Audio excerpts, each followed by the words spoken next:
Welcome, everybody. My name is Connor Bailey. I'm at Auburn University. Been here since Earth was just starting to cool, I think. I'm going to be talking about Ayers property. Where is it? How much is there? And kind of, so what? What's the big deal about Ayers property? And the answer is there's a whole bunch of it, and it's everywhere.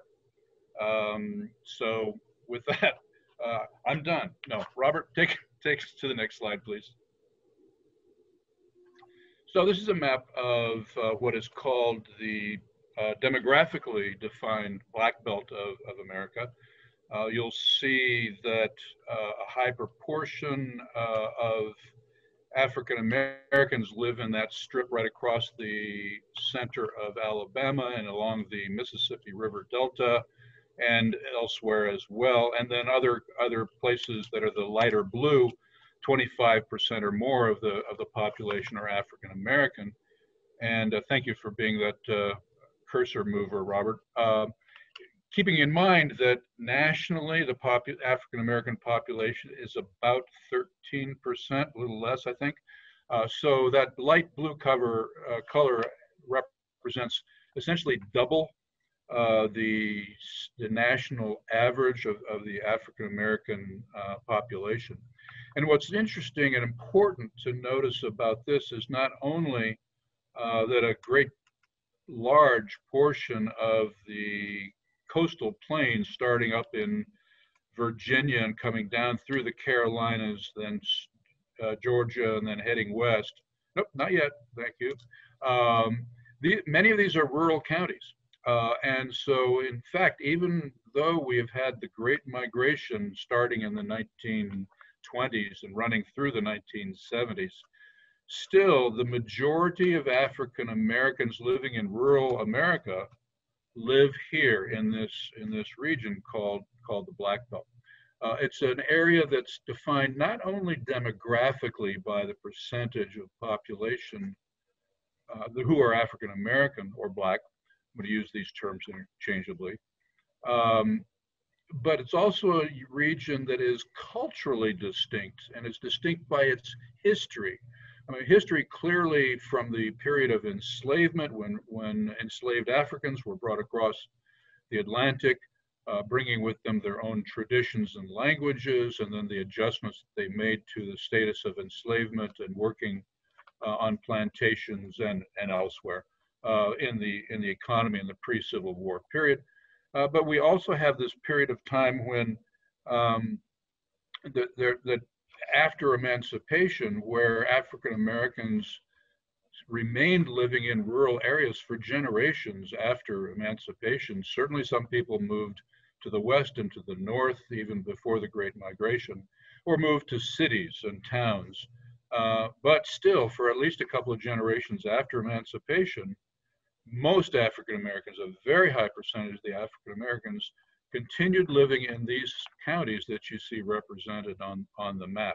They didn't necessarily move very far from where they had worked during the period of enslavement. So we have an area that is historically defined, demographically defined, and culturally defined. And we could also say in terms of cuisine, perhaps as well. Next slide, please, Robert. So, Robert, bounce back to the previous slide for just a moment. I want to make sure that people follow the connection. Those very dark blue counties across particularly the midriff of Mississippi and the Mississippi Delta, the Mississippi River Basin there. Now go to the next slide. These are counties that are defined as persistently poor. That is 20% or more of the counties in those states that are in dark color there are counties that have had 20% of the population in poverty since 1980, essentially. So persistent. This would probably be defined as persistent. And you can see it goes up through the Carolinas as well. So this demographically and culturally, historically defined Black Belt can also be defined largely by poverty. And Ayers property, the kind of the so what question of this, I will argue in a little bit. Ayers property is a key element to this question of persistent poverty. We should also mention that African Americans are not the only ones who are experiencing heirs property. If you look up on the eastern side of the state of Kentucky, that's the White Appalachian area.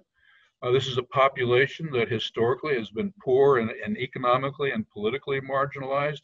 The colonias of Texas, Native American reservations in the Four Corners and up into the Dakotas and Montana, areas where you have Native American reservations.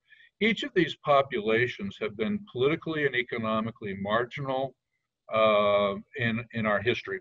And it is that connection of historical marginality that also is important as an underlying factor in the creation of heirs property.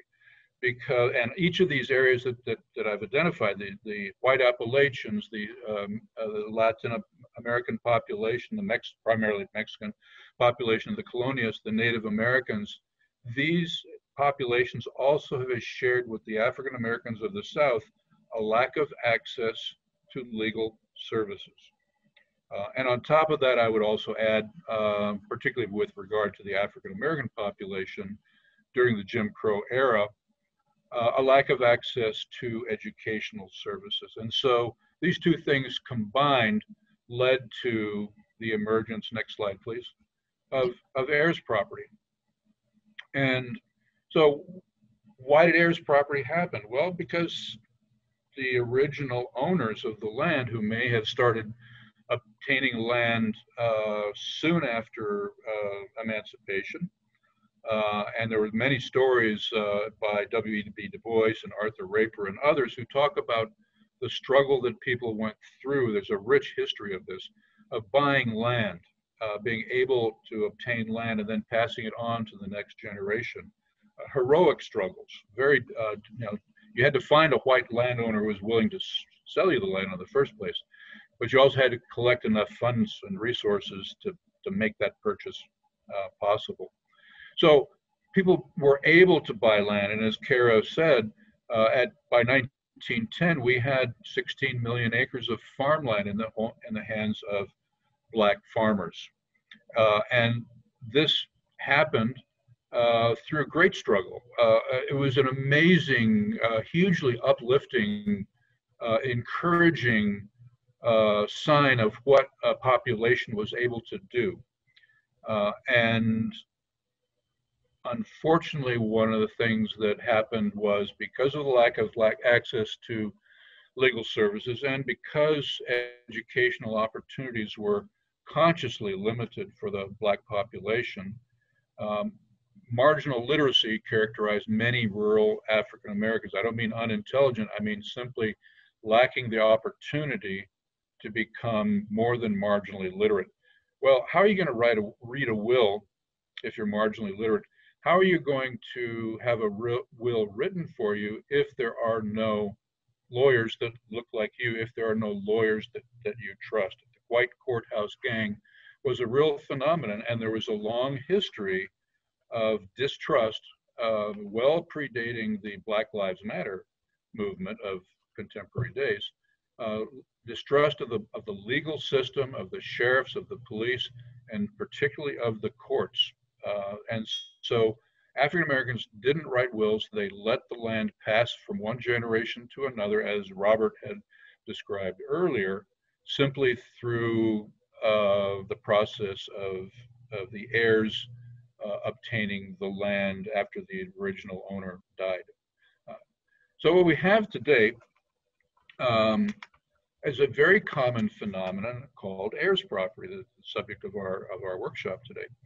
And one of the things I've learned as I've been working on this topic for the last 14 or 16 years or something, is if I run across an African American person that I don't necessarily know, but they say, what do I do? I say, I'm working on heirs property.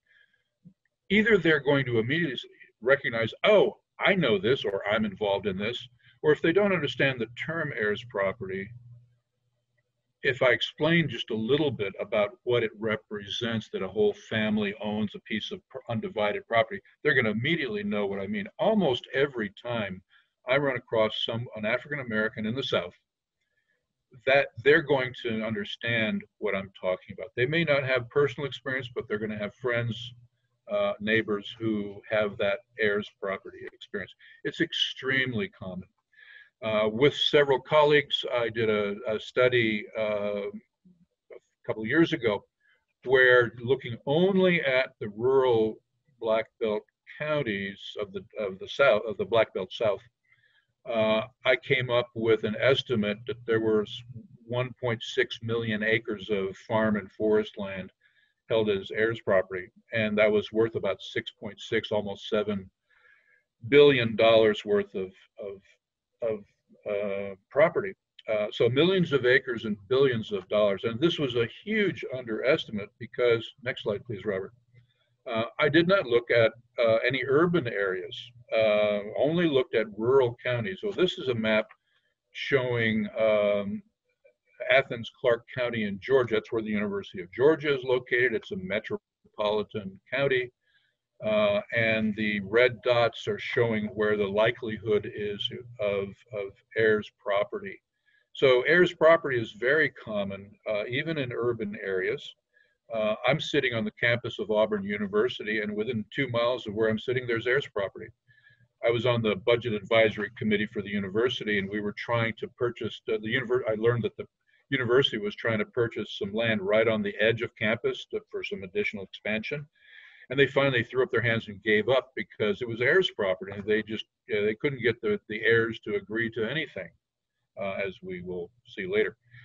And so heirs property is very common in urban areas. It's common in Birmingham, Atlanta, and in a lot of other urban as well as rural settings. And of course, in these urban settings, and you think right around the campus of the University of Georgia, those property values are pretty high. So those numbers I was coming up with of we've got, almost $7 billion of property in rural Black Belt. This map, they estimated there was almost $600 million of heirs property just in this one county in Georgia. So the values that I'm talking about, we are talking about the millions of acres, but we're certainly talking about billions of dollars of value that are associated with heirs property. Next slide, please. So this is a map that was done by Ann Carpenter of the Federal Reserve Bank of Atlanta, showing residential properties. So much of our focus is often on agricultural land or forest land, which is the largest, spatially, the largest amount of land. But residences and homes, and particularly in urban areas, are where much of the real property value of this nation is centered. And you can see from this map that there's a whole bunch of likely heirs property in Mississippi. And we need to be ground truthing that. In fact, I'm working with a couple of colleagues on a grant funded through Alcorn State University to try to, in fact, go through a database provided by a corporation called CoreLogic that has data on residential and agricultural and forest and all kinds of properties, to try to figure out how much property is and where it's located that is heirs property. It's a rather large, ambitious undertaking, but because we want to know how big is the breadbox, because that is how we're going to attract increased attention by legislators, policymakers, Congress, state legislatures. If we can show, demonstrate, document clearly how much land there is, what its economic value, and how it's affecting people, a topic I'll be turning to in a bit, then we'll be able to make further progress on the question of heirs property. Next slide, please. So the origins of heirs property, as I said, started from the period right after Civil War and emancipation, where African Americans were able to scratch together some money, find a white landowner willing to sell the land. And there's many stories to be told about this, where it was typically marginal land that nobody else wanted, that the white farmer would sell to the black farm family. because otherwise that white farmers who wanted to buy land would be irritated. And that white farmer who sold the land ended up being kind of the patron and protector of the black family, because there were, there were racial issues that made land ownership, if you were an African American, something that created a lot of independence for you, you might think, but this also created enmity and negative sentiments sometimes among white populations. And this is during the Jim Crow era, during the era of the Ku Klux Klan, the era of lynchings. And there are many stories about African Americans being lynched simply because white folk wanted the land. So owning land was a heroic, but also a somewhat dangerous occupation for African Americans at this time. It's an unfortunate and uncomfortable part of our history, but something we must address because it is part of the backdrop to why we have heirs property again today. Nobody trusted the legal system to protect their rights if you were African American. Next slide, please. So here's a quote from W.E.B. Du Bois, a very famous black scholar, and I'll let people read it themselves, but it underscores the point that the African American population probably did not trust lawyers or the whole legal system or the courts to protect their rights.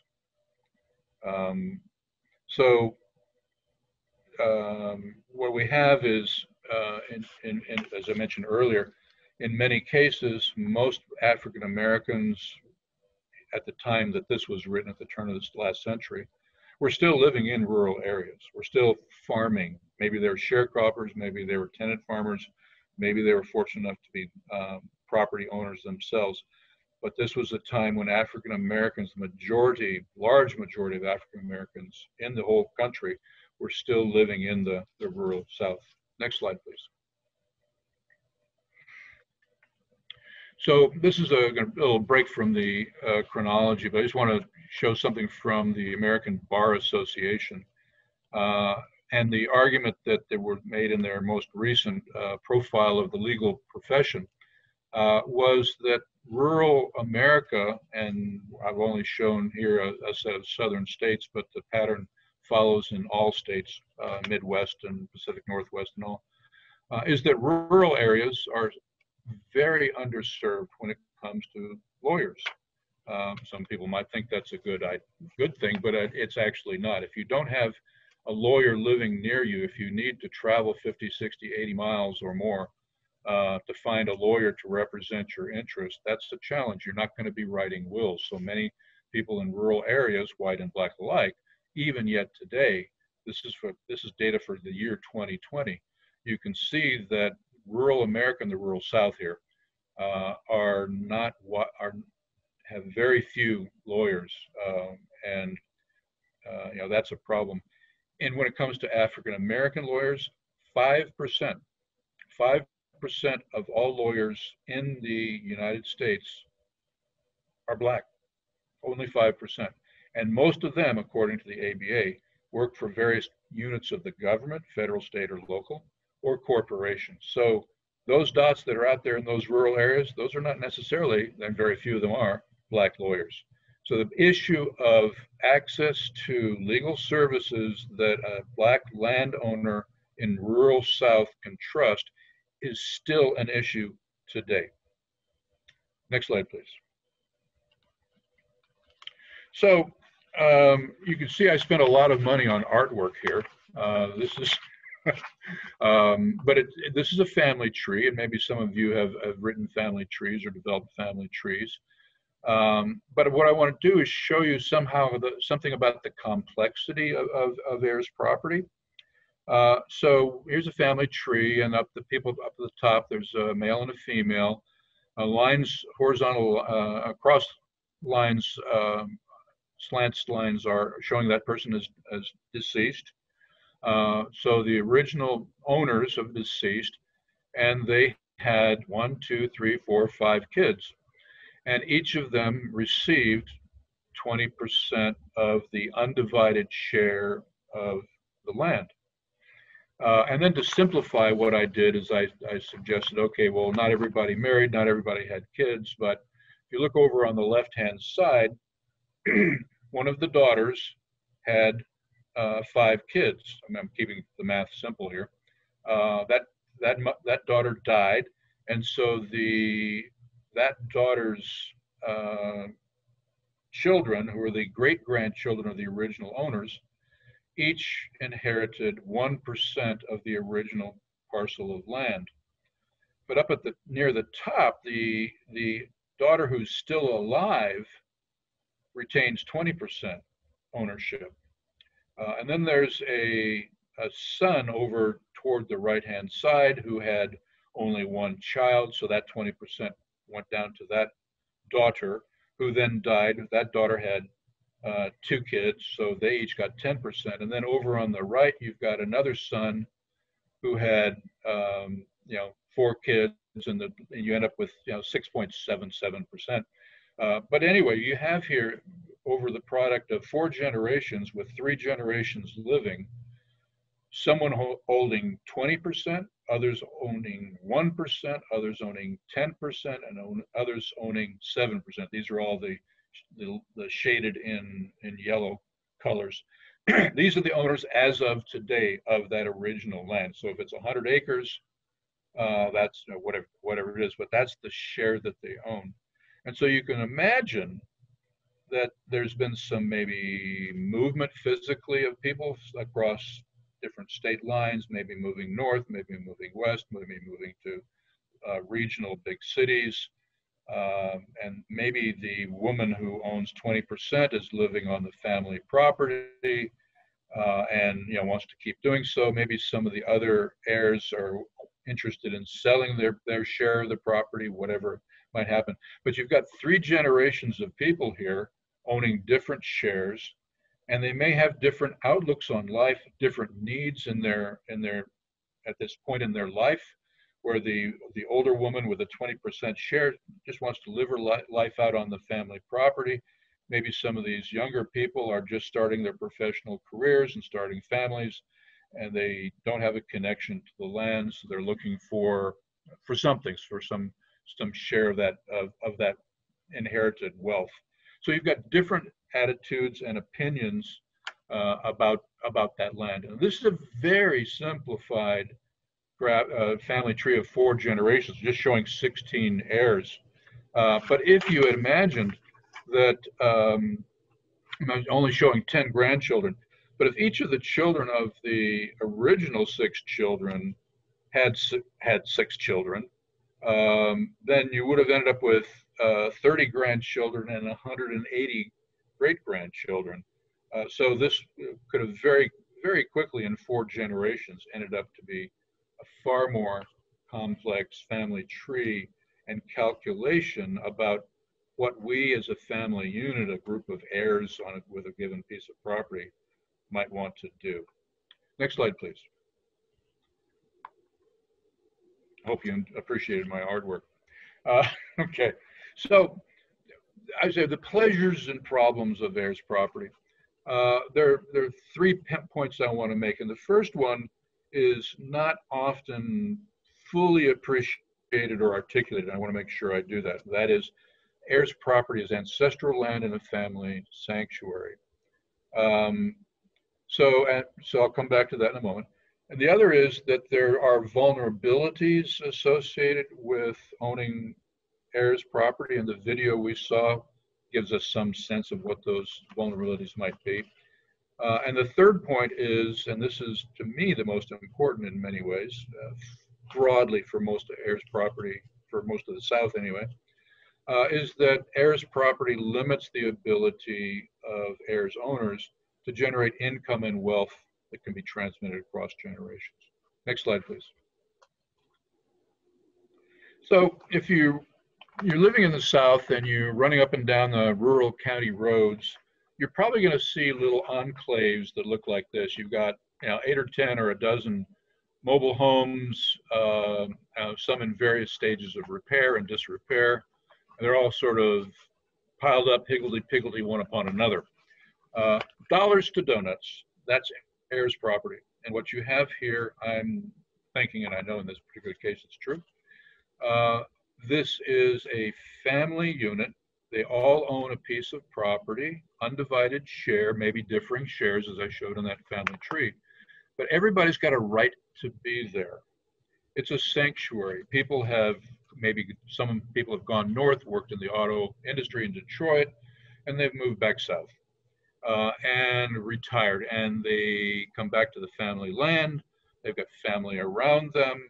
They can buy a mobile home for maybe a used mobile home for not very much money, pull it up on the land, and they got as much right to be there as anybody. And they get to live in a family enclave with all the pluses and minuses. Families are messy things, but in any event, if you're particularly if you're an older person just retired, and I'm speaking as an official older person here, advancing decrepitude is going to mean that maybe every now and then I'm going to need some help from some younger family member. Or if I'm a younger family member and I've got a job and young kids, I've got this older decrepit person like me who can maybe babysit or provide childcare. But in any event, the point is you've got these family units that are going to be able to help support each other in times of need.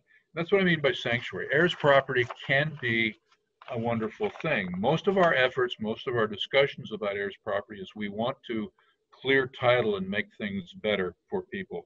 And often that's true, not always. In this case, this family's got a few acres of land. It's not worth much to anybody except for these family members. There's probably nobody looking at coast land sort of as they do in coastal Carolina around Myrtle Beach or Hilton Head and thinking, wow, this is a valuable piece of property. I'm going to try to get my hooks into it. That's not happening here. This land is maybe not vulnerable to that kind of problem. So just want to make the point that heirs property, and this is something that we get through going out into the field and interviewing people, heirs property for some people is something, yeah, this is how we want to keep it. We don't want to change it. We don't want to make it individual. We want to keep it as a family unit, just as our granddaddy and great granddaddy and mommy wanted us to have it. There's that kind of legacy and history that's built into the narrative of heirs property for a portion of heirs property owners. Next slide.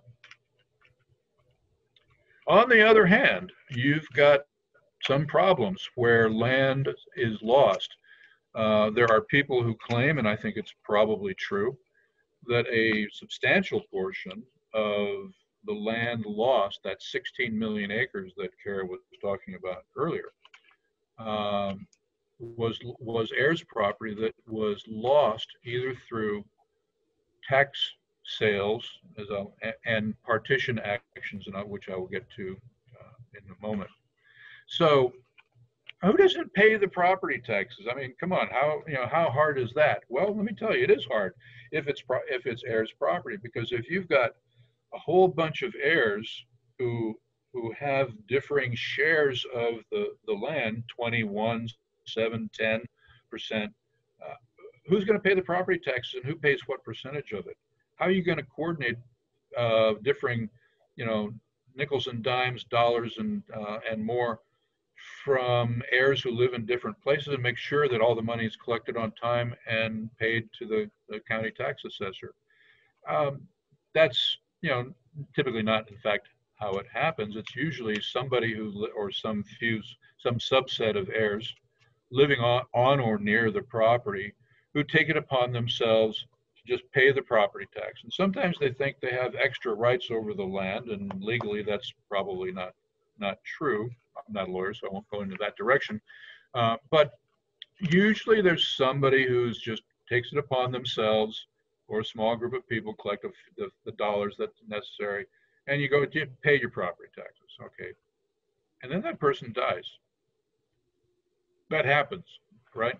So then what? Well, okay, your family gets together, they mourn the deceased member of the family. They have a wake or a party or a celebration or whatever after the funeral, and then they all go home. And thinking about property taxes and what Uncle Harry did about paying the property taxes all these years is not necessarily something that comes to to the forefront of people's minds at that time, and it may slip by. And so ends up that the next year comes by, the tax bill is sent to Uncle Harry. Uncle Harry is not there to open the envelope. And we don't necessarily know what happens to that envelope. It may get stuck in a box. It may get returned to sender back to the county tax assessor's office. But the rest of the heirs may not know that the taxes are due, and it's not part of their consciousness. They're not necessarily thinking about it. And so the taxes go in arrears.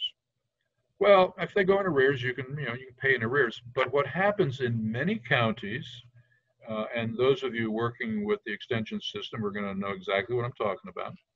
In many counties, if not all, you've got some people who watch very carefully the delinquent tax lists. And they will look through there and they will find, okay, here's some property. I'm interested in this property.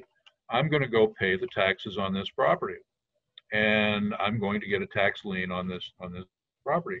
And if over a period of years, which is defined variably by state, typically 3 years, if after 3 years the family has not come back and paid those taxes in arrears and paid that individual who's paid taxes an interest rate, which in Alabama is 12%, which is rather higher than you can get in any bank, then you're going to lose the property. You can redeem it over in a period of time, but it's a hassle you got to go through. And again, we're talking about rural populations in many cases who may not be legally sophisticated. They may not know what their rights are. They may not have access to lawyers who can tell them what their rights are, who can help defend their property rights. And often through tax liens, the land is lost, sold at auction on the courthouse steps, often for pennies on the dollar. And the person who has made paid the property taxes, might end up being the owner. I'm sure the lawyers on our group can fill in the details here. I may have muddled a little bit the precise details because they vary from state to state. But the failure to pay property taxes is not uncommon, and properties get lost, and particularly among populations that are legally unsophisticated and underserved. This is a problem for this population. Next slide, please. And then we have partition sales. I thought this slide kind of showed that. Partition means to divide. And if you have some open land like this, you can imagine we could have a path like that. We could divide property on the left, property on the right. But again, we've got lots of different shares of people with 27, 10, 1%, or even wider discrepancies. And it's one thing to divide in kind, because there's two kinds of partition, I should say. Partition in kind and a partition through sale. Let me first talk about partition in kind. So if you have 5 heirs and 100 acres, you could probably divide that into 20 acres each, maybe, except not all 100 acres is likely to have exactly the same value. You may have some that's a little boggy, marshy. You may have some with mature timber that's ready for harvest. You may have some that's on a roadway, hard surface access. You have some that's in the back where you don't have ready access to the land. So, each of those 20 acres is going to have differing values. And so even dividing 100 acres among 5 people could present problems. And as a result, many courts have chosen to sell the land and divide the property by cash means. Now, how does a partition sale happen? Sometimes it's a member of the family. Imagine from my family tree, one of those 1%ers is living out in California and needs a down payment for a house and is thinking back to that 100 acres that the family owns in Alabama and thinking in terms of California property values, is saying, that must be worth hundreds and hundreds of thousands of dollars. I want to get my share out of it because I can probably get $50,000 or $60,000, and that's going to help me with my down payment on my condo in California. I've literally had this conversation with people. Um, in fact, that 100 acres is probably not worth anywhere near, the many hundreds of thousands or millions of dollars that Californian is thinking about. But in any event, any person, any heir, no matter what percentage, 1%, whatever, can ask for a partition action in the probate judge or whatever the equivalent in whatever state, uh, to partition the land. And partition it by sale is typically, and we'll come back to that in a minute, typically how this has happened. Um, of course, it may end up being something that's relatively simple. As I said, with 100 acres and 5 heirs, maybe you can adjust things by value and make everybody happy. But what if it's a house? What if it's not land, but you're trying to do a partition sale on a residential lot, an eighth of an acre with a tree out front and a roof on the building and windows and doors and things like that? How are you going to do a partition sale for a house? You can't take off. Okay, I get the roof, you get the windows, somebody else gets the door, somebody else gets the tree. You can't do it. The only real option if you're going to do a partition sale in a residential property is to liquidate it by sale. And that certainly happens. But of course, sometimes you've got someone living in the house who doesn't want to sell, and some other family member forces the sale, and it's very disruptive of family relations. People not happy. So the other way partition sales happen is that sometimes, if you had particularly where you have a valuable piece of property, and the examples that are often cited are on that Carolina coast, Hilton Head and Myrtle Beach and all of the Sea Islands there. This was land owned by the Gullah Geechee historically, and was not valuable to anybody because it was unconnected to the mainland, no bridges to the islands, and they were considered pestilential. They were malaria ridden until after World War II, when a bridge was built in 1957, I believe it was, to Hilton Head, and chemical means to control mosquito breeding were applied, and suddenly land that had been subsistence farming and fishing of a black population, a unique black population, the Gullah Geechee, suddenly this property became very, very valuable. And we have today Hilton Head and all that resort development from land that was, as the attorney from the video said, was essentially legally stolen. It was stolen through partition actions, specifically partition sales. And one of the things that happened was they would find, land developers or speculators would find one member of the family who owned whatever small marginal share and offer them a small amount of money and buy their share. There was a published case about a wino in the Bronx who for $500 signed over his share to the family land, which then the speculator then forced a partition sale, and the property was sold for pennies on the dollar. And the story has been repeated many, many times. And so, partition sales can be something that's amicable among a family, sometimes promoted within the family by a family member, but other times it's done through unscrupulous legal means, affecting adversely a legally unsophisticated and underserved population to the loss of ancestral lands, homes, beachfront properties, farmland, timberland, etc. And you're going to see another video where you see this play out. Next slide, please. So, talking about heirs property as sanctuary, it's a beautiful thing, and truly, I think that's an accurate statement. It's also, heirs property is vulnerable to tax sales and to partition sales. In some parts of the country, those partition sales are more likely to occur than others. But the third issue associated with heirs property is what's called dead capital. There's a guy named DeSoto, who wrote a book on talking about dead capital and explaining the difference between economic prosperity in the United States and North America as places where you had clear property rights, and other parts of the world where property rights were not so clear and you couldn't use collateral in land to generate wealth as you could in North America and Europe. Well, we're dealing here with heirs property with a situation where we do not have clear title. If you can imagine that family tree I had and think about imagine 180 heirs, and then you want to go to a bank and you say, okay, I want to take a loan out and build a house on this property. The bank's going to look at you like you're crazy because you got to get at least those 180 signatures on the land, and you may not be able to track everybody down.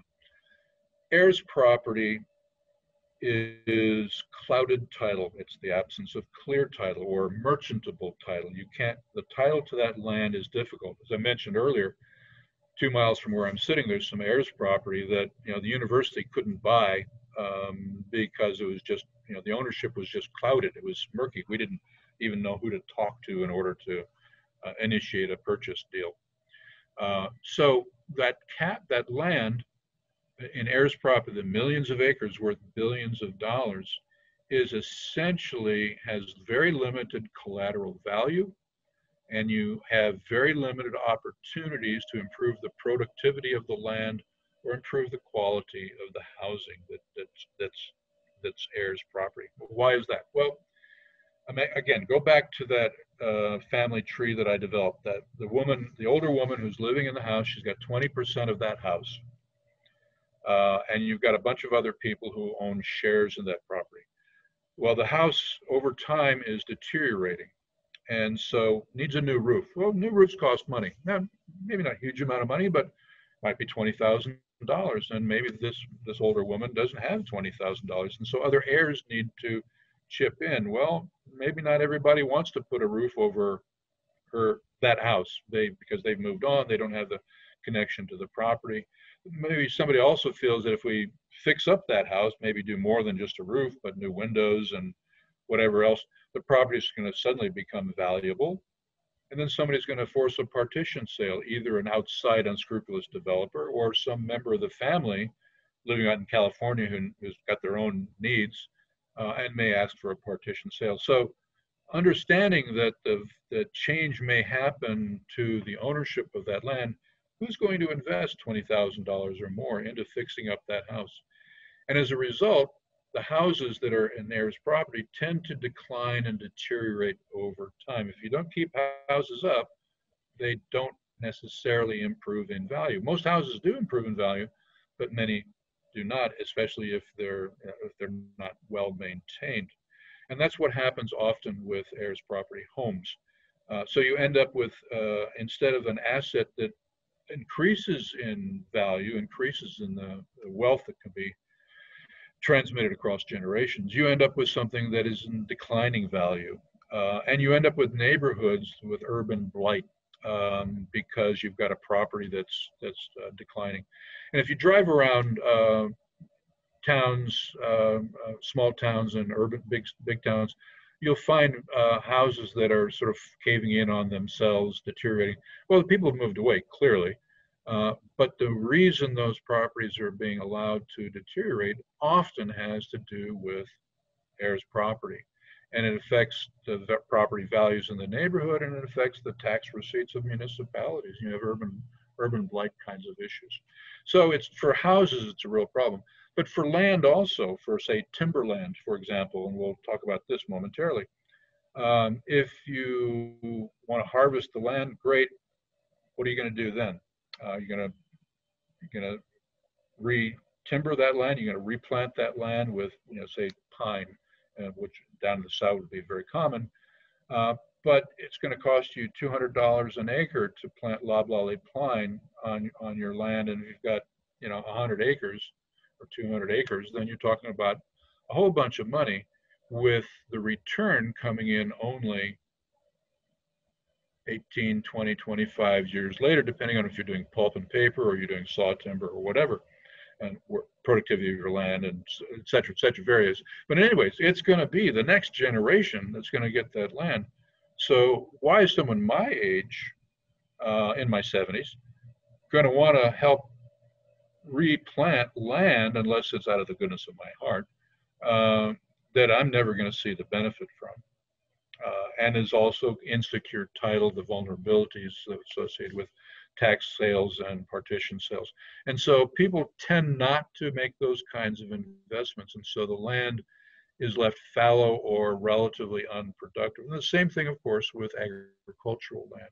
So you end up with properties, whether it's homes or lands, that tend to not generate income and not generate wealth that can be transferred across generations. And so the point I was making earlier on about persistent rural poverty, if you can imagine, we're talking about millions of acres of land, millions of residential properties worth billions and billions of dollars.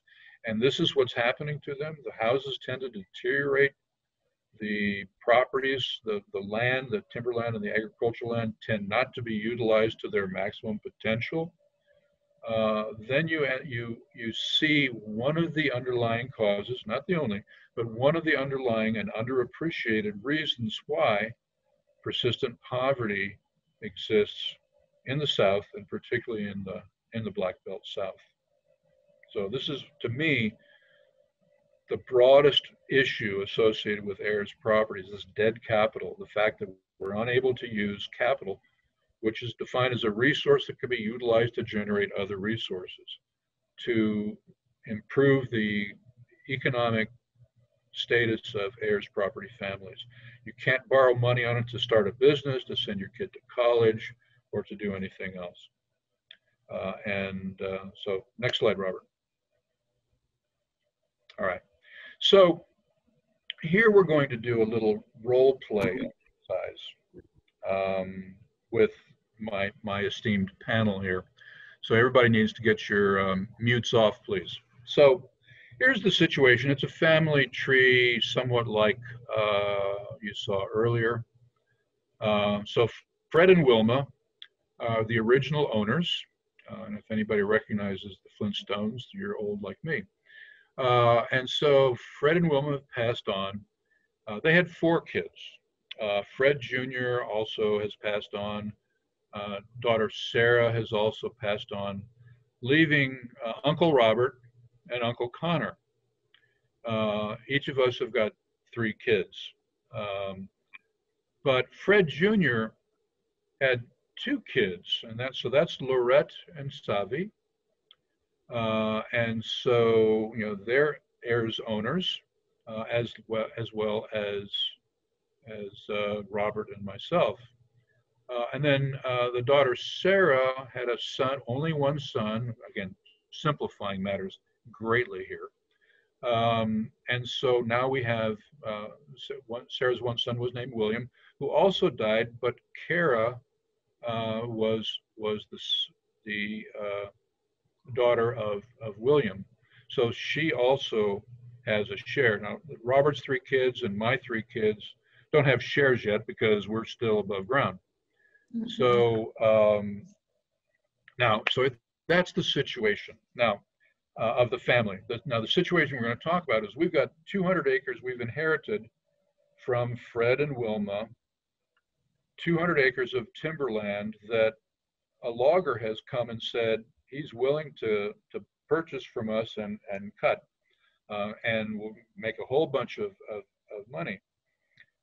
And each of us have got our own different ideas about the wisdom of this action. And so we're going to do a little role play just to kind of give people a sense of how things can become very complicated even among a relatively small number of heirs. And so my view, we're all role playing here. This is not necessarily what we're going to think in our own real lives, but role playing. So my view is I've retired.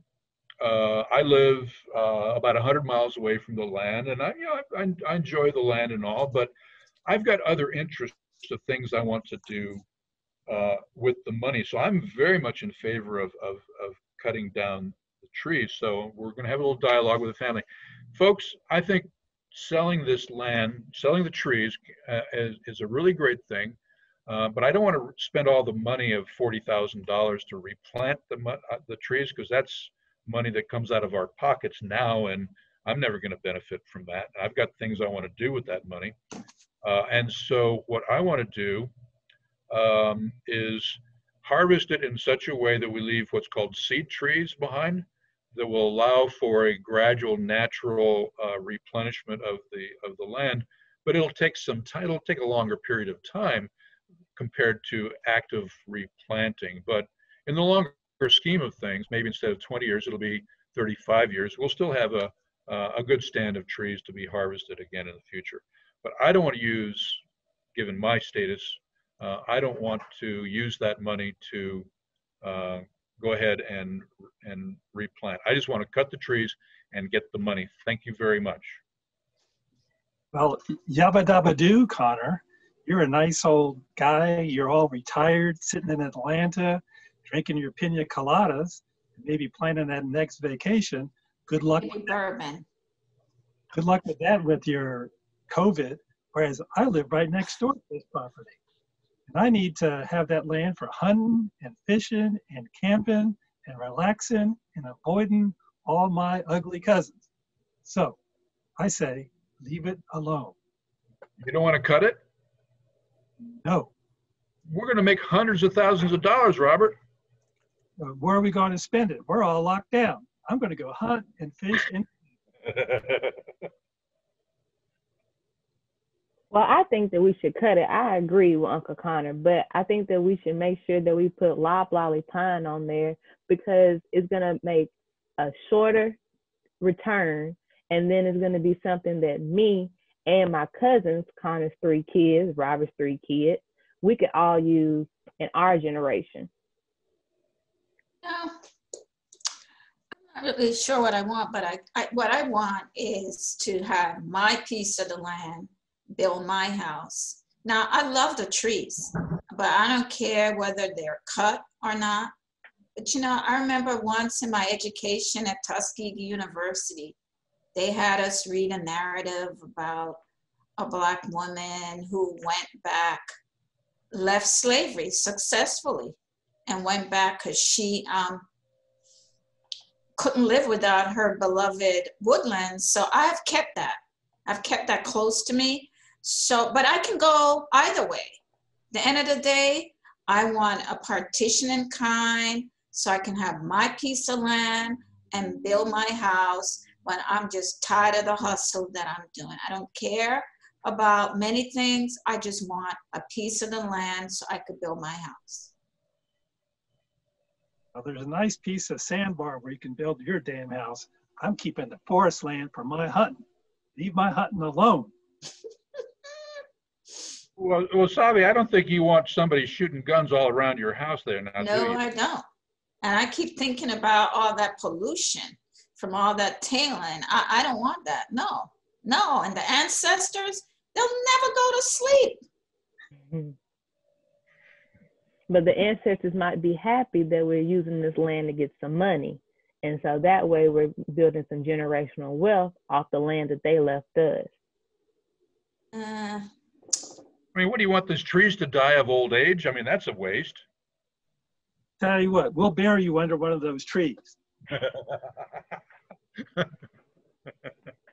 All right. Yeah, actually, that's an interesting thing because a lot of people are into that. Buy a tree, get buried under it. Yeah. Don't dig up the land to bury you.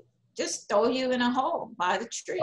I think we've made the point here. The differences among us in reality may not be that great, but the point of this little exercise was just to say that even within a small number of people, you're likely to have different visions of how this land should be used for the good of us as individuals and as a family.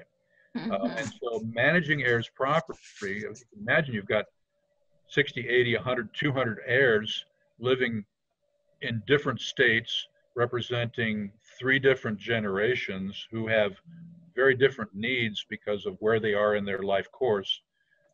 makes managing timberland or any other heirs property a very difficult prospect. And so with that, I think we are done. Thank you very much. Okay. We have another video to look at this idea of your property and the importance of land to families.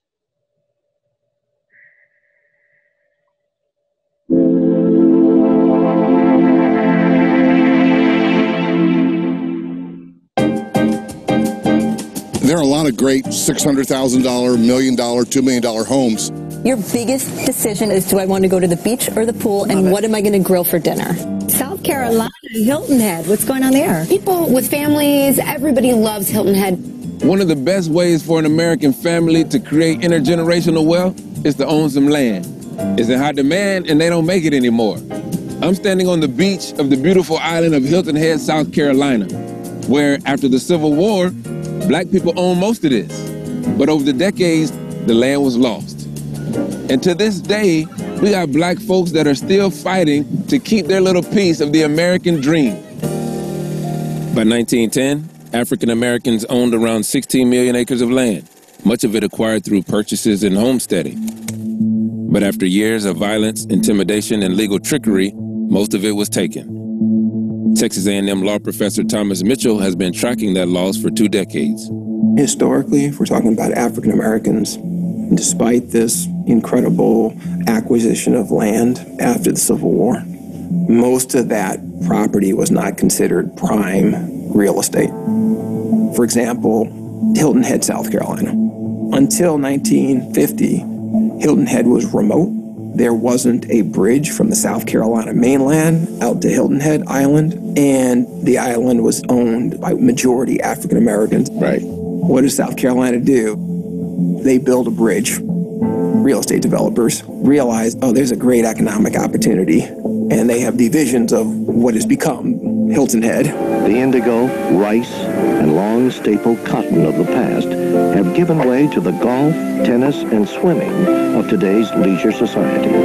They started buying out individual families, and there's hardly any black landowners left. And what's just happened as our society has advanced, areas that were once considered the backwaters no longer are the backwaters.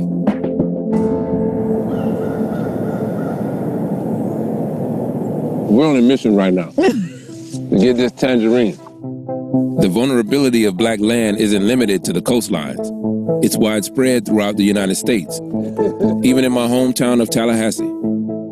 Sandra Thompson learned just how hard it can be to maintain possession of land that developers want to get their hands on. I remember growing up in Tallahassee. This was the sticks. I went to school with people that lived out here. We'd be like, you live in the boonies, in the boondocks. It's actually now zoned urban fringe. Urban fringe. Urban fringe. People try to buy it. All the time. Sandra's family were sharecroppers on this land.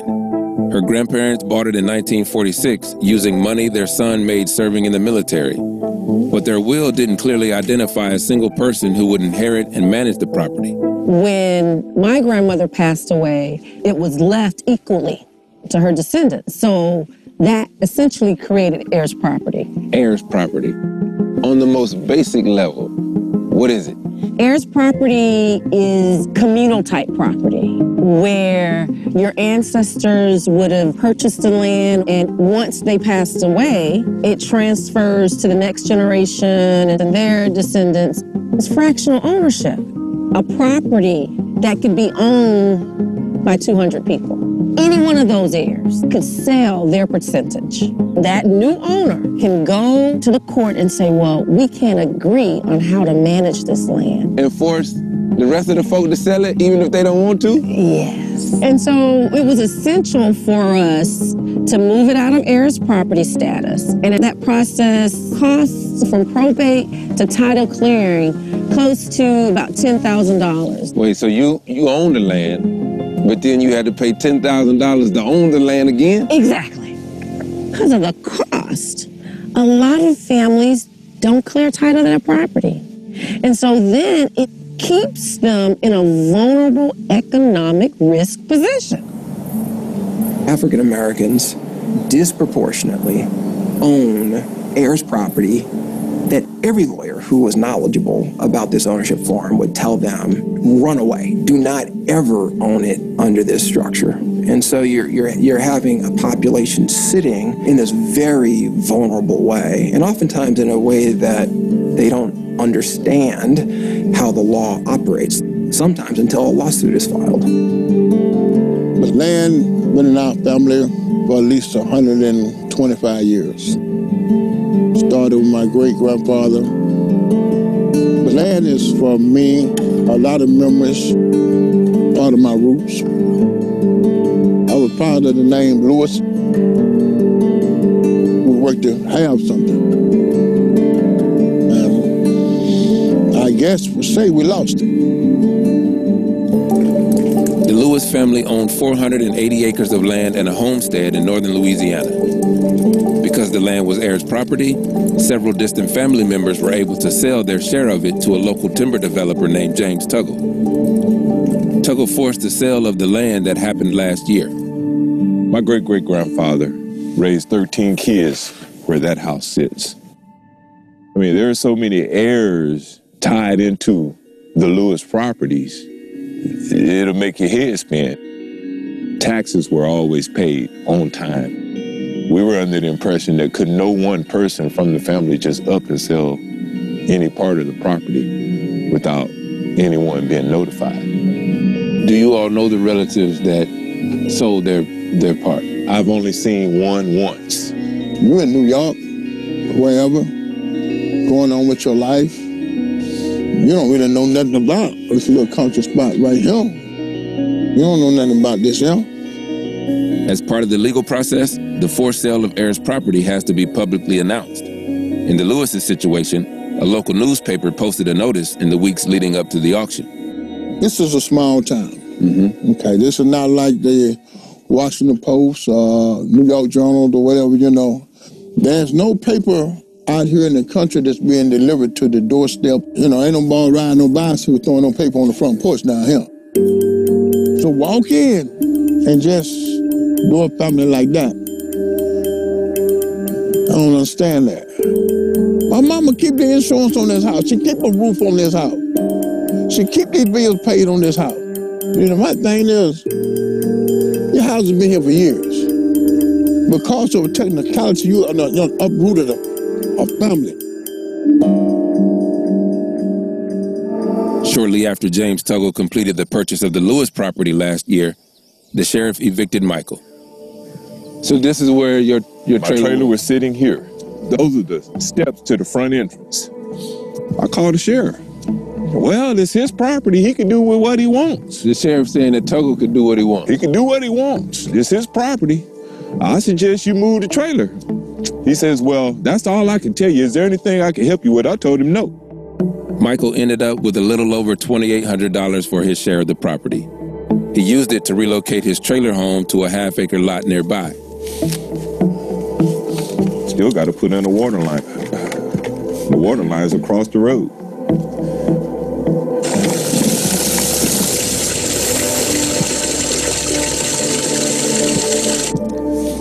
I could be angry to the point that I want to do something to somebody. I mean, you're talking about 125 years of family heritage. Michael invited us in to see the documents from the local district court that informed them their land was being targeted for sale.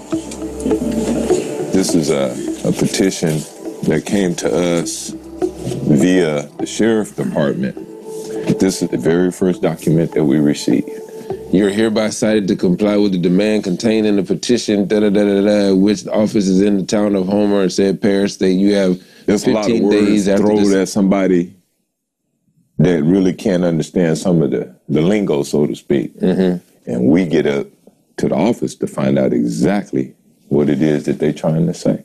To make sense of these documents and get a better understanding of what happened to the Lewises, we visited the clerk of court, Brian Flynn. Anything involving the partition lawsuit was filed filed here in this office. I am the custodian of all of these records that you see. So you want to take this out in front? Yeah, we take it out. All right, you do.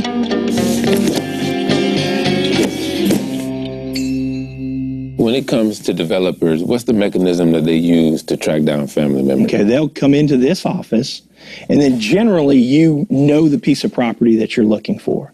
You know, whether that is because it's got some timber on it or something of that nature.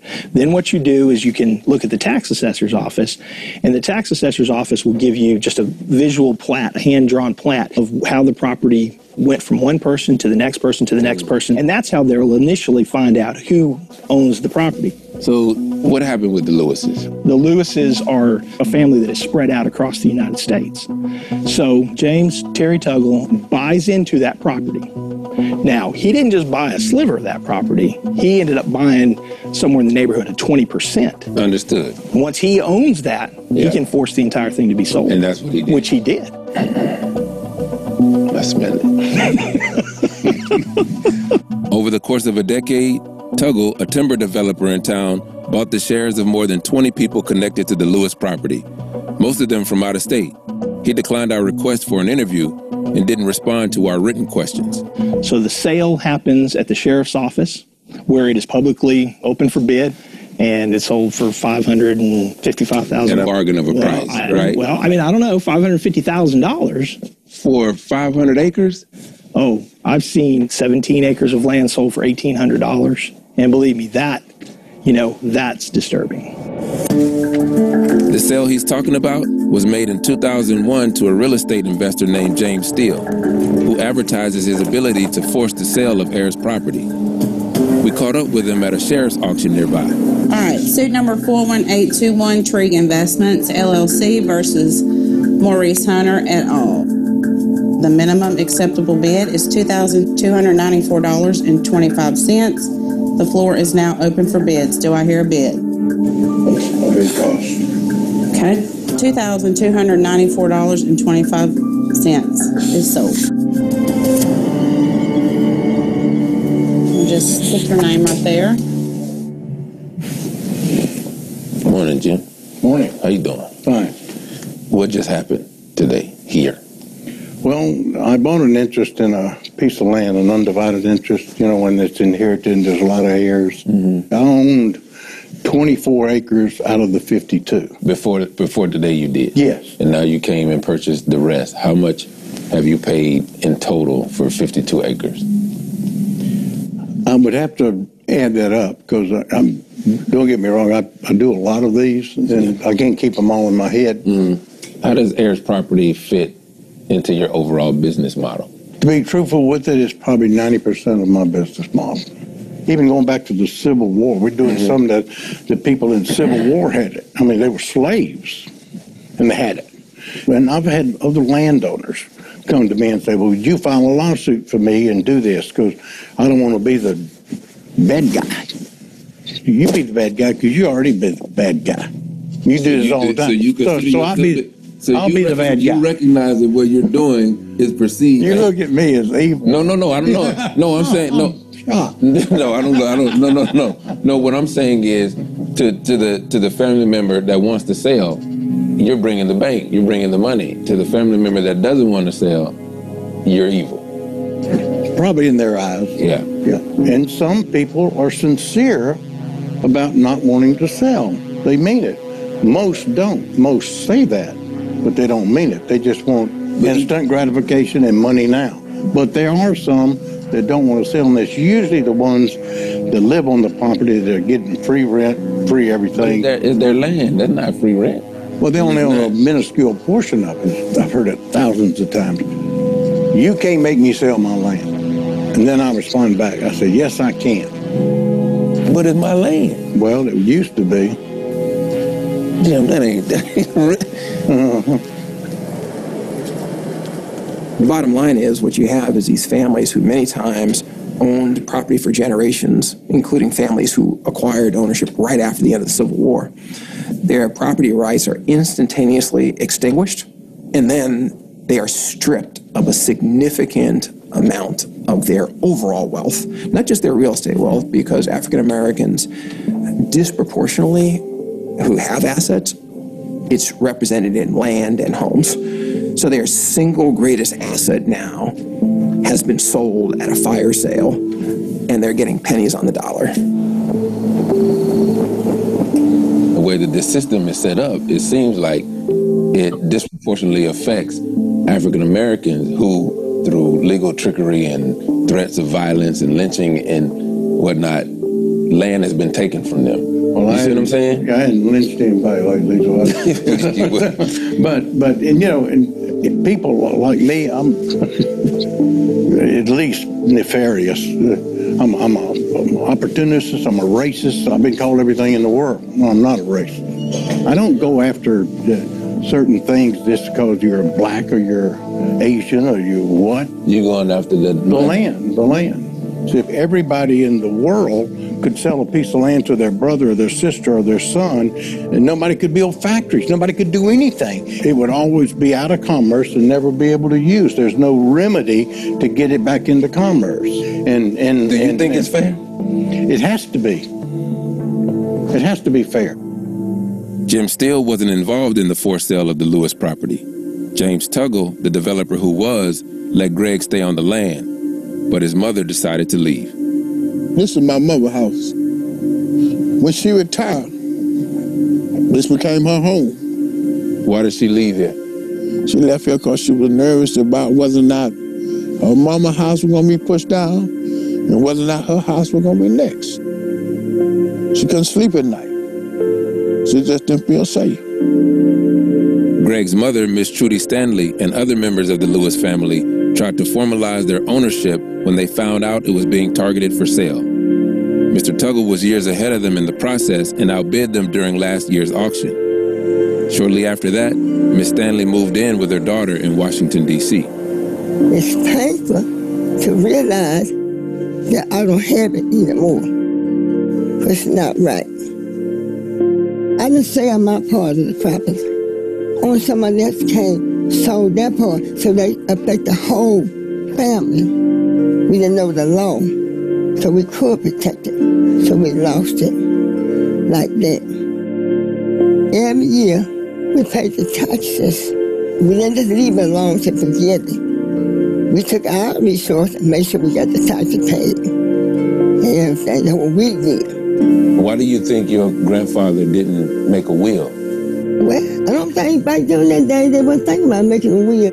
But my grandparents prepared for what he knew at the time and what he had to do at the time, prepare for my family. So I know the difference. Because you need a will.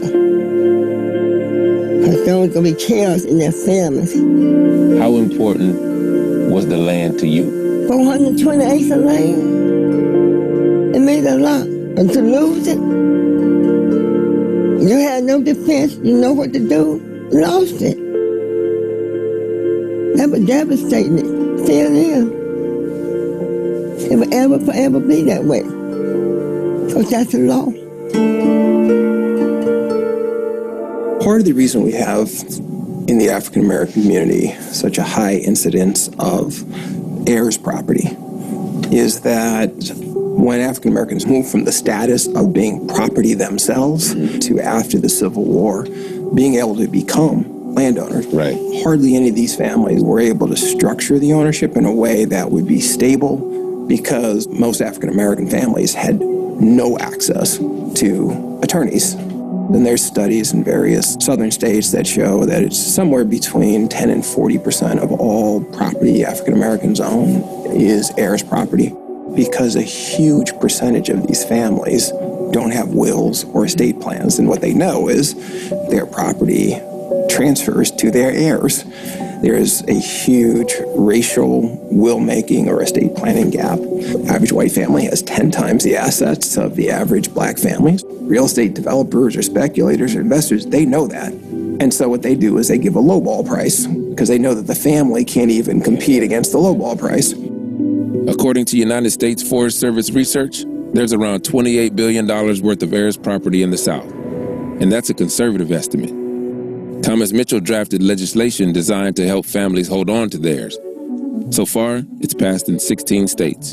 So the first provision is if somebody files one of these lawsuits and requests a court to order the forced sale of the property, what the other owners are then entitled to is to buy out the person who asked for the forced sale. There had been this narrative that black landowners were inevitably going to be extinct by about now. I was like, why are we going to sit back and watch more and more property and land and homes go, and then on the back end call for reparations, as opposed to trying to stabilize the ownership so that it's not dissipated 20 or 30 years from now. My family homesteaded these properties. They raised families on these properties. Mr. Tuggle, he ain't gonna build nothing on it. It's all for the timber. All for the timber. Far as you can see on all these hills, this is fresh cut. I mean, right after he purchased, he went to cutting. It was in the family for 125 years. All of this. All of this. My aunts and uncles' houses sat up on the top up here. You can see that it's been wiped clean of pine, and everything that you see pushed up, they're gonna come back and burn it and then replant. This is important that you stick together, you keep your interests together, you hold tight to your interests, and if you plan on doing anything with your interests, make sure you do it in the family. Keep it in the family. That's where we fell short. Because whatever they got from him now is probably gone. Just like everything else.